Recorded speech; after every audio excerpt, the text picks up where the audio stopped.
السلام علیکم دوستو، کیسے ہیں آپ سب؟ میں زمینہ فیاض ایک بار پھر آپ کے ساتھ میں شروع کر رہی ہوں قربت جانا بائی مرحا راجپوت ایپیسوڈ 2۔ اور شروع کرنے سے پہلے ہمیشہ کی طرح کہوں گی کہ اگر آپ میرے چینل پر نئے ہیں یا اب تک چینل کو سبسکرائب نہیں کیا تو پلیز چینل کو سبسکرائب کر لیں، بیل آئیکن کو ضرور دبا دیں، کمنٹ کر کے ضرور بتائیں کہ آپ کو میرے پڑھے ہوئے ناولس کیسے لگ رہے ہیں اور آپ کس کنٹری سے میرے ویڈیوز کو واچ کرتے ہیں۔ تو چلیے وقت کو ضائع نہ کرتے ہوئے اس ناول کو ہم جلدی سے آگے شروع کرتے ہیں۔ پڑ گئی ٹھنڈک تم دونوں کے کلیجے کو۔ ہوٹل سے باہر آتے ہی وہ اب گاڑی کی جانب بڑھ گئے جب باران چڑھ کر بولا۔ یکایک ایک نظر اس پر ڈالتے آریان اور زیام کا چھپر پہاڑ کے کہا۔ فضا میں ایک ساتھ گونجا، باران تو بہت سمجھدار ہے، ثبوت بھی ساتھ لایا ہے تاکہ ہم دیکھ سکیں۔ اپنے پیٹ پر ہاتھ رکھتے زیام لٹھمار والے انداز میں بولا، تم دونوں پاگل تو نہیں ہو گئے یا کھڑے کھڑے ہی مرغی کے دورے پڑنے لگ گئے ہیں؟ ابھی وہ زچ ہو کر بول ہی رہا تھا جب آریان نے اس کا ہاتھ کھینچتے اس کے سامنے کیا جہاں ہتھیلی پر تالیہ کے لپسٹک کے نشان موجود تھے۔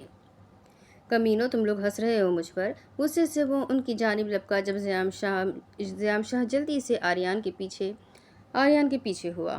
باران تو بھڑک کیوں رہا ہے؟ یہ لے ٹشو صاف کر لے۔ اپنی ہنسی کو دباتے آریان نے فوراً سے ٹشو پیپر باران کی جانب بڑھایا جسے وہ پکڑتے ہی جلدی سے اپنی ہتھیلی رگڑنے لگا۔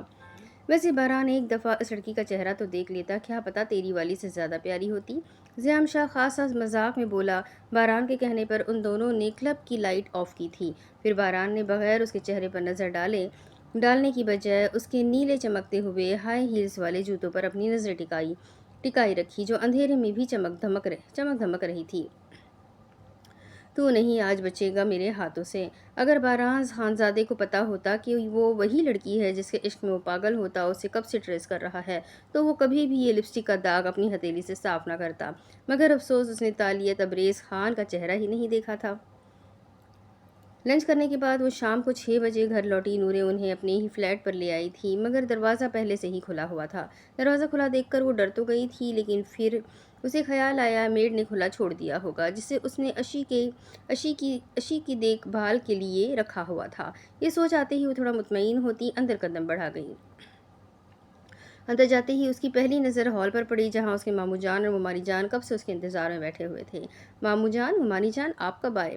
حیرت خوشمندی سے انہیں دیکھتی نورے ان کی جانب بڑھی جبکہ ریم نے آتے ہی سلام لینے کے بعد سب سے پہلے اشی کو اٹھایا جو اس کی گود میں آنے کے لیے بے چین ہو رہا تھا، اور تالیہ بیگ رکھتے ہی نورے کے ساتھ جا بیٹھی۔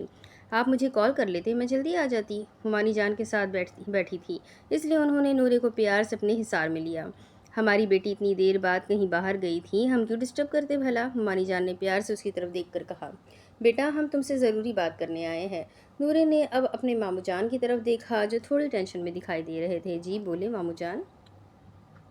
بیٹا، یورپ میں جو ہمارا بزنس ہے اس میں بہت بڑا نقصان ہو گیا ہے، مینیجر سے کچھ بھی ہینڈل نہیں ہو رہا، اس لیے مجھے اور تمہاری ممانی جان کو کل کی فلائٹ سے یورپ جانا پڑے گا۔ ان کے لہجے میں فکر واضح ظاہر تھی۔ اس لیے تو تم جانتی ہو ہم تمہیں اکیلے نہیں چھوڑ سکتے۔ پریشانی سے چور لہجہ۔ ماموں جان، آپ فکر کیوں کر رہے ہیں؟ آپ بے فکر ہو کر چلے جائیں، تالیہ ہے نا، یہ میرا خیال رکھ لے گی، ویسے بھی اوپر والے فلیٹ میں ہی تو رہتی ہے۔ نورے نے چٹکی سے حل نکالا۔ بیٹا، تالیہ بھی ایک لڑکی ہے، فی الحال تمہیں کسی مضبوط سہارے کی ضرورت ہے۔ اگر تمہارے بابا اور تمہارے چاچو تم تک پہنچ گئے تو ہمیں ڈر ہے کہیں وہ کچھ برا نہ کر دے یا تمہیں ہم سے دور نہ لے جائے۔ نورے کے بابا اور اس کے چاچو اسے کب سے ڈھونڈ رہے تھے، حویلی کی ساری جائیداد نورے کے نام تھی، اس لیے وہ اب پاگلوں کی طرح نورے کو ڈھونڈ رہے تھے۔ نورے کے باپ نے نورے کی ماں کا قتل کیا تھا، نورے کا باپ نشے کی حالت میں اس کی ماں کا قتل کر کے جا چکا تھا اور بیچاری 7 سالہ نورے کچھ نہ کر سکی تھی۔ اگر وہ اپنی ماں کو اس درندے سے بچاتی تو اس کا باپ اس معصوم سی بچی کو پیٹنے لگ جاتا۔ نورے کی ماں کو مار مار کر نوبت یہاں تک آ پہنچی کہ اس نے بالآخر اس کی ماں کا گلا ہی دبا دیا جس کی وجہ سے وہ تڑپنے لگی۔ پھر اس نے پاس پڑی چھڑی اٹھا کر اس کی نبض ہی کاٹ ڈالی۔ اس کی چند آخری سانسیں ہی باقی تھی جب وہ ان دونوں ماں بیٹی کو چھوڑ کر وہاں سے چلا گیا۔ اس کے جاتے ہی نورے بھاگتی ہوئی اپنی ماں کے پاس آئی۔ ماما، بابا نے یہ کیا کر دیا؟ مسلسل رو رہی تھی۔ نورے، میرے بچے، جاؤ جلدی سے مریم آنٹی کو بلا کر لاؤ۔ اس کی ماں کا سارا خون بہہ چکا تھا، وہ بس چند سانسوں کی محتاج تھی تو نورے بھاگتی ہوئی ساتھ والے گھر سے مریم آنٹی کو بلا لائی۔ مریم اپنی دوست کو اس حالت میں دیکھ کر تڑپنے ہی لگ گئی تھی۔ شرنیلا، تمہارا اتنا خون بہہ رہا ہے، کیسے ہوا یہ سب؟ کس نے کیا؟ چلو اٹھو جلدی ہسپتال چلیں۔ وہ پریشانی میں بول رہی تھی جب شرنیلا بھاری بھاری سانس لیتی اسے مخاطب کرنے لگی۔ مریم، میری بات سنو۔ ان کا تنفس بھاری ہو رہا تھا۔ مریم میرے پاس وقت نہیں ہے، تم میری بچی کو یتیم خانے میں چھوڑ آؤ اور میرے بھائی کو فون کرو، وہ میری بچی کو لے جائے، ورنہ وہ میری بیٹی کو بھی نوچ لے گا، اسے بھی مار ڈالے گا۔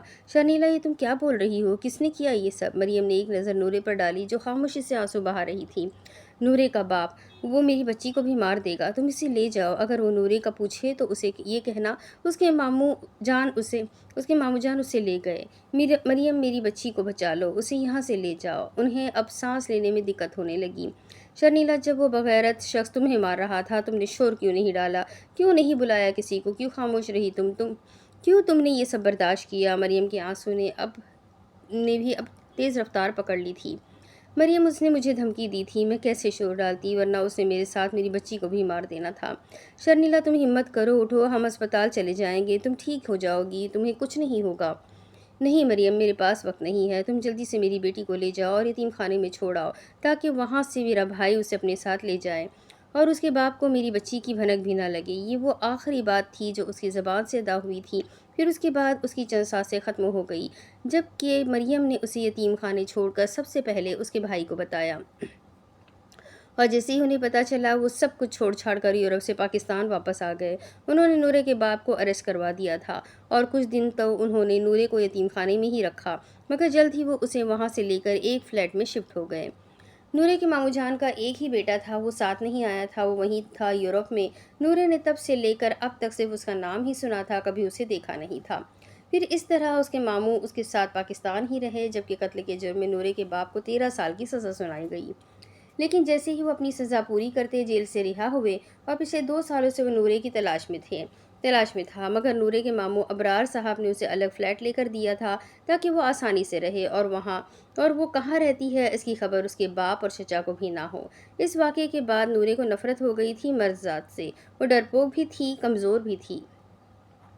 اسے اپنا ذہن بنا لیا تھا کہ وہ پوری زندگی شادی نہیں کرے گی، اسے کسی مرد کی ضرورت کبھی نہیں تھی اور نہ ہی وہ کسی مرد کو اپنی زندگی میں شامل کرنا چاہتی تھی۔ پہلے تو وہ اپنے ماموں کے ساتھ ہی ان کے گھر میں رہا کرتی تھی، مگر جب ان کا بیٹا اپنی پڑھائی ختم کر کے واپس پاکستان آ گیا پھر وہ تب سے خود ہی الگ ہو گئی۔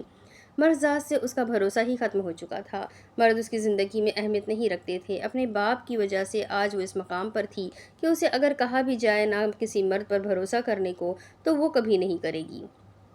ماموں اب پریشان مت ہو، کچھ نہیں ہوتا۔ وہ ابرار صاحب کے ہاتھ پر اپنا ہاتھ رکھ گئی۔ بیٹا، میری تم سے گزارش ہے، کیا تم میری بات مانو گی؟ نورے کی جانب دیکھتے وہ بڑے مان سے بولے، جی ماموں، آپ حکم کرے، آج تک کون سی بات میں نے آپ کی نہیں مانی، بلکہ میں تو پوری زندگی آپ کی احسان مند رہوں گی، آپ نے میرا اتنا ساتھ دیا۔ اس کا لہجہ مشکور ہوا۔ بیٹا، میں چاہتا ہوں تم نکاح کر لو میرے بیٹے سے۔ رک رک کر بولتے وہ نورے کے چہرے کی طرف ہی دیکھ رہے تھے جہاں ایک دم سے ایک رنگ آیا اور ایک رنگ گیا۔ وہ جانتے تھے نورے نکاح نہیں کرنا چاہتی، مگر وہ اس مشکل وقت میں اسے کس کے حوالے کر کے جاتے۔ بیٹا، میں جانتا ہوں مجھے یہ بات نہیں کرنی چاہیے، مگر میں تم سے گزارش کرتا ہوں، صرف چند مہینوں کے لیے تم زیام سے نکاح کر لو اور ہمارے گھر سیٹل ہو جاؤ، بعد میں چاہے تم خلا لے لینا، ہمیں کوئی اعتراض نہیں ہوگا۔ ان کی کہی بات نورے کے سر کے اوپر سے گزر رہی تھی تو وہ اچانک سے سن سی کیفیت میں ان کے چہرے کو دیکھنے لگی۔ مگر ماموں، نکاح کرنا ضروری ہے کیا؟ میں ویسے بھی تو آپ کے گھر رہ سکتی ہوں۔ الجھے ہوئے لہجے میں اس نے اپنے الفاظ جوڑے، بیٹا تم دونوں ایک گھر میں رہو گے بغیر نکاح کے، یہ مناسب نہیں ہے۔ نکاح کا صرف حوالہ دینا ہے، وہ صرف تمہاری حفاظت کرے گا، اس سے زیادہ کچھ نہیں۔ تحمل بھرا ان کا انداز نورے کو تھوڑا پرسکون کر گیا۔ اگر تمہیں نکاح نہیں کرنا تو تم ہمارے ساتھ یورپ چل سکتی ہو، ممانی جان نے ٹھہراؤ بھرے لہجے میں کہا۔ نہیں، میں پہلے ہی ان کی اتنی احسان مند ہوں اور زیادہ نہیں ہو سکتی۔ وہ سوچ رہی تھی جب تالیہ نے اسے کونی مار کر ہلایا، نہیں ممانی جان، آپ کا بہت شکریہ، مگر مجھے یورپ نہیں جانا، اور پھر اشی بھی یہاں ایڈجسٹ ہو چکا ہے۔ اس نے اپنے 2 سال کے بیٹے کی طرف دیکھا جو ریم کے ساتھ مستیاں کرنے میں مگن تھا۔ نورے، پھر تمہارا کیا فیصلہ ہے؟ میں تمہیں زیام کی گارنٹی نہیں دیتا ہوں، وہ بہت اچھا ہے، تمہیں کبھی بھی بدگمان نہیں کرے گا۔ ابرار صاحب کا لہجہ مضبوط تھا۔ ماموں جان، میں آپ کے فیصلے سے کیسے انکار کر سکتی ہوں، مگر آگے وہ کچھ نہیں بولی تھی، خاموش ہو گئی، جبکہ ماموں جان اس کی بات سننے کے لیے بے چین ہو رہے تھے۔ مگر کیا بیٹا؟ ماموں جان نے پوچھا۔ مگر میری کچھ شرطیں ہیں، وہ بولتے ہوئے تھوڑا ہچکچا رہی تھی، کہیں انہیں برا نہ لگ جائے۔ ہاں بولو نا نورے بیٹا، یہ نکاح صرف کاغذی رشتہ ہوگا، وہ میری زندگی میں دخل اندازی نہیں کریں گے اور مجھ سے دور رہیں گے، پھر آپ کے آتے ہی میں طلاق لے لوں گی۔ اس نے اپنی شرائط رکھی۔ جیسا تم چاہو نورے، ویسا ہی ہوگا۔ ممانی جان نے شفقت سے اسے اپنے گلے لگا لیا۔ ٹھیک ہے، تیار ہوں میں اس نکاح کے لیے۔ اس کے بولے الفاظ ان دونوں کو سکون پہنچا گئے تھے، ورنہ انہیں تو لگا تھا وہ نہیں مانے گی۔ خیر وہ نافرمان نہیں تھی جو اپنے بڑوں کی بات نہ مانتی، اس نے بات کو سمجھنے کی کوشش کی تھی، پھر حل اسے ایک یہی نظر آیا۔ واٹ بابا، آپ نے میرے نکاح کا فیصلہ بھی کر لیا اور مجھے بتایا تک نہیں؟ ان کے سامنے کھڑا زیام یہ بریکنگ نیوز سن کر شاکڈ ہی ہو گیا۔ اتنا بھڑکنے کی ضرورت نہیں ہے تمہیں، ابرار شاہ نے اسے آنکھوں کے اشارے سے بیٹھنے کا کہا، جبکہ اس کی ماں عافیہ بیگم جو بیڈ پر بیٹھی باپ بیٹے کو بات کرتے دیکھ رہی تھی۔ بابا وہ لڑکی کون ہے؟ میں اسے جانتا تک نہیں ہوں، آپ کیسے کسی اجنبی سے میرا نکاح کر سکتے ہیں؟ کرسی پر بیٹھتے ہوئے پریشانی سے بولا، بھانجی ہے وہ میری۔ کیا آپ کی بھانجی؟ آپ نے پہلے تو کبھی اس کے بارے میں نہیں بتایا۔ وہ حیران کن اور مشکوک نظروں سے اپنی ماما اور بابا کو دیکھنے لگا جو پرسکون تھے۔ بس ضروری نہیں سمجھا میں نے، انہوں نے لاپرواہی سے کہا۔ پھر اب بتانا کیوں ضروری سمجھا؟ کیونکہ نکاح کرنا ہے تمہیں اس سے، تحفظ فراہم کرنا ہے تم نے اسے، اس کی حفاظت کرنی ہے، اس کا محافظ بن کر رہنا ہے۔ انہوں نے اسے اس کی ذمہ داری تفصیل سے بتائی۔ بابا میں نکاح کر رہا ہوں یا بچی گود لے رہا ہوں؟ زیام نے تنزیہ بولتے ان کی بات کا مذاق اڑایا۔ زیام میں سیریس ہوں بابا، آئی ایم آلسو۔ ایک دم سے سنجیدہ ہوتے وہ بھی زیر لب بولا، نکاح کل شام کو ہے، لوکیشن سینڈ کروں گا، وہاں پر پہنچ جانا۔ بابا اتنی بھی کیا جلدی ہے؟ اسے سمجھ نہیں آ رہا تھا آخر سب کچھ اتنا جلدی کیوں ہو رہا ہے۔ تم جانتے ہو کل رات 12 بجے ہماری یورپ کی فلائٹ ہے، تو اس سے پہلے نکاح ہو جانا چاہیے۔ بابا آپ اپنی بھانجی کو اپنے ساتھ کیوں نہیں لے جاتے؟ میرے گلے کیوں ڈال رہے ہیں؟ زیام شاہ کا بیزاریت بھرا لہجہ، وہ نہیں جانا چاہتی یورپ، ہم اس پر زبردستی کچھ بھی مسلط نہیں کر سکتے۔ بھانجی کا تو بڑا خیال ہے، بیٹے پر جو زبردستی مسلط کر رہے ہیں اس کا کیا؟ اس کا لہجہ کڑواہٹ سے بھرپور تھا، جیسے اب وہ اپنا سارا غصہ ان کی بھانجی پر نکالے گا۔ زبردستی نہیں، تمہاری رضامندی سے ہی ہوگا نکاح۔ انہوں نے اس کی طرف دیکھتے ایک ٹانگ پر دوسری ٹانگ چڑھائی۔ اگر میں رضامندی ہی ظاہر نہ کروں؟ انتہائی بے لچک لہجہ اپنایا گیا، سوال ہی پیدا نہیں ہوتا۔ وہ کڑک لہجے میں بولتے اسے دیکھنے لگے، شاید انہیں اپنے بیٹے پر مان تھا کہ وہ ان کی بات ضرور مانے گا۔ بابا آپ جانتے ہیں مجھے لڑکیاں پسند نہیں، اس نے ناپسندیدگی سے بولتے شانے اچکائے۔ پھر کیا تمہیں خسرے پسند ہے؟ ان کا انداز طنزیہ تھا۔ میں نے ایسا تو نہیں کہا، ایک دم سے وہ برہم ہوا۔ پھر کیا وجہ ہے؟ مجھ سے نہیں دیکھے جاتے لڑکیوں کے نخرے۔ زیام نے ناپسندگی کی اصل وجہ بتائی۔ کون دکھا رہا ہے تمہیں نخرے؟ وہ بہت معصوم اور خاموش پسند ہے، نخرے تو دور کی بات وہ تم سے بات تک نہیں کرے گی۔ انہوں نے نورے کی عادت سے اسے آگاہ کیا۔ پھر کیوں ڈال رہے ہیں مجھے اس مصیبت میں؟ اسے اب الجھن سی ہونے لگی تھی، اسے تحفظ فراہم کرنے کے لیے، اس کی حفاظت کرنے کے لیے۔ اس کا باپ اسے ڈھونڈ رہا ہے، تم نے اس کی حفاظت کرنی ہے، اس کا باپ اس تک نہ پہنچ پائے۔ اب نکاح کی اصل وجہ وہ اسے بتانے لگے۔ وہ اپنے باپ سے کیوں دور ہے؟ آپ لوگوں نے کب سے اسے چھپا کر رکھا ہے؟ مجھے بتانا ضروری کیوں نہیں سمجھا؟ وہ ایک بات جاننا چاہتا تھا، میں نے خود تمہیں بتانا ضروری نہیں سمجھا، اور اب جب تمہاری ضرورت ہے تو تمہیں ہر بات بتا دی جائے گی۔ ابرار صاحب نے اسے الف سے لے کر یہ تک ساری کہانی سنائی، تو یہ ساری بات سن کر زیام نے جو فیصلہ سنایا وہ رضامندی کا تھا۔ وہ نکاح کرنے کے لیے راضی ہو گیا تھا۔ اسے ساری کہانی سن کر اب نورے سے تھوڑی بہت ہمدردی بھی ہونے لگی تھی، مگر وہ جانتا تھا یہ نکاح صرف کاغذی رشتے پر قائم رہے گا، پھر ان کے آتے ہی وہ اس نکاح سے آزاد ہو جائے گا۔ ہاتھ نے موٹا بیگ پکڑے تنگ گلیوں سے گزرتے ہوئے وہ دونوں کسی مخصوص گلی کی لوکیشن ٹریس کر رہے تھے۔ گلیوں میں دور دور تک سناٹا چھایا تھا۔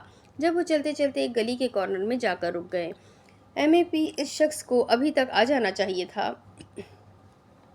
میجر باران اپنے ساتھ کھڑے میجر کی جانب دیکھ کر بولا، جو فارمل انداز میں ارد گرد دیکھتا ہر چیز کا جائزہ بخوبی لے رہا تھا۔ کام اور فائدہ اس کا ہے، وہ ضرور آئے گا۔ مضبوط لہجے میں بولتا میجر ایم اے پی اپنے کوٹ کا اوپر والا بٹن کھولنے لگا۔ تم کسی مشن میں کام کر رہے ہو کیا؟ باران نے دیکھا وہ موبائل میں بار بار کسی کی لوکیشن ٹریس کرتے اسے کہیں اور فارورڈ کر رہا تھا۔ ہاں انکل نے مشن دیا ہے، کرائم لیڈی کو پکڑنے کا، مصروف انداز میں کہا گیا۔ اچھا پھر کیا پتہ چلا اس کے بارے میں؟ تشویش سے پوچھا۔ اس کی آئیڈینٹی غلط ہے، بہت شاطر دماغ کی لڑکی ہے، اپنے پیچھے کوئی سراغ نہیں چھوڑتی۔ اس کے ساتھ بھی کوئی ملا ہوا ہے، وہ ہر کسی سے بھیس بدل کر ملتی ہے، جس کی وجہ سے اس پر کسی کو شک نہیں ہو رہا۔ ایجنٹ 40 سے لے کر ایجنٹ 50 تک سب لوگ اس کی جانکاری میں لگے ہوئے ہیں۔ ایم اے پی تفصیل سے بتانے لگا۔ ایم اے پی ڈیڈ مجھے بتا رہے تھے کہ وہ آکشن میں بھی نیلامی کے وقت مہنگی پینٹنگز چراتی ہے۔ باران نے ہاتھ میں پکڑے بیگ کو اب وہیں پر رکھ دیا۔